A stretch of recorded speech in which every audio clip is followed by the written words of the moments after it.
Arestado sa Bulacan ang isang lalaking wanted dahil sa panggagahasa umano sa menor de edad niyang anak.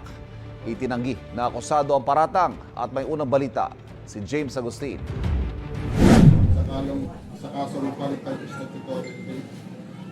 Sa isang bahay sa San Jose del Monte, Bulacan, natunto ng pulisya ang 38 anyos na lalaki na wanted sa panggagahasa umano sa bunso niyang anak. Subject ang lalaki ng warrant of arrest para sa 4 counts ng qualified statutory rape. Ayon sa pulisya, mailap ang lalaki at nagtago ng ilang buwan matapos lumabas ang arrest warrant. August 2021 ang mangyari umano ang krimen. 8 anyos lang noon ang biktimang babae. Ang nanay po niya at ang kanyang tatay ay separated na.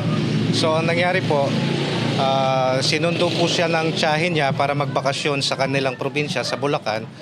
At doon po nangyari, habang nasa puder po sila ng kanyang ama, ay paulit-ulit po siyang pinagsamantalahan.